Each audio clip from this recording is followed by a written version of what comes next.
Off you go. Hi, my name's Lilie and my ID number is PEL23236088 and this is my proposal form. So I've got all of the criteria needed here.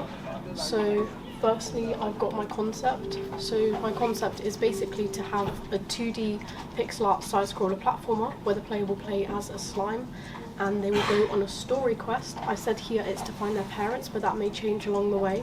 They will have interactions with NPCs. They'll be able to buy upgrades along the way from those NPCs, and they'll be faced with various challenges such as having to wall climb, dash, jump and sprint across the map to get to different stages that they need to go to. So there's some other similar products on the market. Some of these are Celeste, which is a 2D platformer. I've taken some inspiration from this for some of the mechanics, the hard and soft ones. And another similar product on the market is also Shovel Knight, because again this is another platformer. There is also Slime Rancher, which is a game focused around slimes, and Terraria as well, and that is a 2D pixel art game which also includes slime, so I could take some inspiration from that as well. So I've got my SWOT analysis here. So my skills, it says it all. I like writing, so I'd say I'm fairly confident at the portfolio work. In terms of practical things, I do like 3D modelling, but I'm also a big fan of the 2D pixel art element, as like I did it for my last project, and the project before that, not the essay but the You're Fired, that was also 2D art as well. Some things I need to work on are my programming skills, because I'm not very confident in those, but I know that utilising tutorials I can build my skills and add things that I may not have been able to do by myself within my project. I'm fairly good with time management, but I have added myself a Trello to be able to keep on top of things, so if I forget something I could take a look back at it and be like, oh right, I forgot that, I need to add that in, and I can keep track of everything that I'm doing. So I've added a few things here, so the movement, programming, UI and art and animation. The Trello is also my background, so you can see some of the other various tabs. Obviously you can't read it, but they're there. And they have detail on it as well. So this is an analysis for Slime Rancher that I did about the art style, so you can see why it's going to be similar to my game, why I've decided to analyse it and what I can take from it as inspiration. And then Celeste is also here as well, so it says why I've chosen to analyse Celeste, which mechanics I can use from that as well, and how it's going to inspire my game. And I looked at a product review of Shovel Knight as well, just to see what they thought was good and what was bad, so I could really take those strong points and not use any of the weak points that Shovel Knight did use in their game. And during my project, my evaluation's up here, so I'm going to be able to discuss what went well in my project, what didn't go well. I'll be able to build upon these ideas over time, and I do also have a demonstration of my game as well that I've created.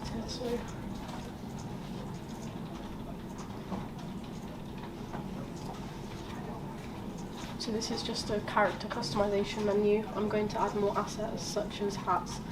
This is just me getting it into full screen and everything. So, yeah.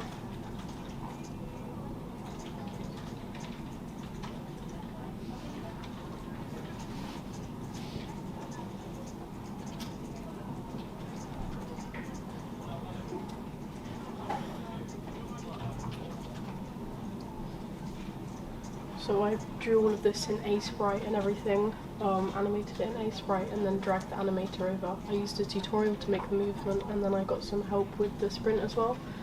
So you can sprint for 5 seconds, and then there's a 5-second cooldown, and then you can sprint again. And as you can see, without the sprint the jumping is very limited, but when you do use the sprint you can jump a little bit higher. There we go. And yeah. That's just me trying to find where the stop recording button was. But yeah. Yes, I think my first question regarding this is how much of a game are we seeing here? So I'd like, you've got a customization element already, which is cool, but are we looking at a single level? Are we looking at 3 levels? Are we looking at a level and a boss fight? What are we? What's kind of our expectation? So I might do it like a continuous one. So we did a games jam, and we also had this sort of idea in our games jam where you had the objective to reach a goal, and it was just one singular map. Although I've had suggestions to say like I should do it in singular levels, because having too big of a map will make it lag a little bit. I think it might help with diversity. I mean, I get the idea of doing like a Metroidvania, you know, like a big level where you kind of unlock extra zones and stuff like that as you go and backtracking and stuff like that. It's really cool. It's just a very ambitious thing to do. I have confidence in you, but ultimately I would feel a bit more confident if you're saying, right, the first level you start off in the slime's homeworld, which is a sewer, and then in the second level we're going to be in a city, and then in the third level we're going to be abducted by aliens on a spaceship, and then, but if I don't get the second level finished, I'll just stick to one level. Do you see what I mean? It just becomes a little bit easier to kind of visualise what the final product is going to be at that point. So it might be worth considering. If you're doing that kind of Metroidvania style thing, I would maybe at least separate it into very diverse zones. Yeah, I'm going to have, so I've got a blue colour palette for this one, but then the other customisable slimes, they also had their own colour palette, so I'm going to do like different sections with different colour palettes, so it's like quite differentiated, so you can like definitely see the different sections.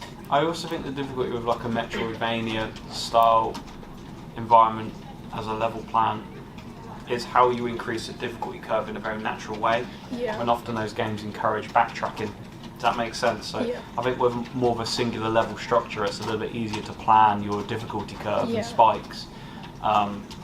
With a larger level, again, going from historic student work in the past, it basically starts off as challenging as it ever gets, and it just maintains this kind of single level of difficulty and not really introducing the challenge. So those are just some pitfalls I'd maybe suggest that you kind of work around. Yeah, because I was going to do it so that the NPCs sold upgrades, and then you could use those upgrades in like the next stage. So like a dash, then a bit that you have to dash out to show how it works and stuff like that.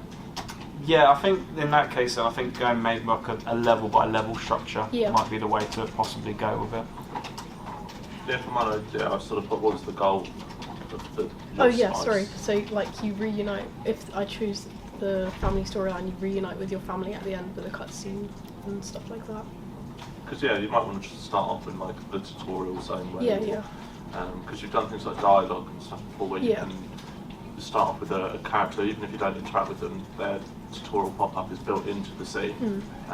Where you show them how to do basic mechanics of moving, you get to the next point, and it's like, and you say, right, this is how you jump, and you sort of stagger the difficulty that way, and then you could introduce like the idea of purchasing skills to dash, and then do the tutorial for that the same way, but trying to like make it super big. So you have the same problem with the games jam, where you decided to do this level which wasn't massive but did require a lot of backwards and forwards, and it ended up with some points where there wasn't really a clear goal on what it is you needed to do.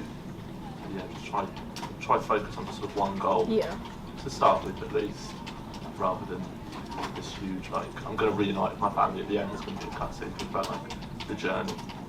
Instead of the narrative, I think that could also help. Maybe your slime character and his family or her family were part of some kind of like laboratory experiment. So maybe the first zone you start off in is the lab, you're escaping the lab, and then suddenly you escaped into the sewer network, and then the laboratory scientists and militia are after you, and those are your enemies. And do you see what I mean? So you could maybe think of a more natural progression where the narrative element of it informs the level design and the enemies within that level, and therefore the challenge. So I think I don't mind the rescuing the family or reuniting the family, but maybe think a little bit more about backstory and lore. Gives you something to talk about in planning. Also gives you something to conceptualise, but also it just might help you with the direction of the levels rather than it just seeming very random. Okay. I was just saying to have a look into as well for things like experimental parallax scrolling.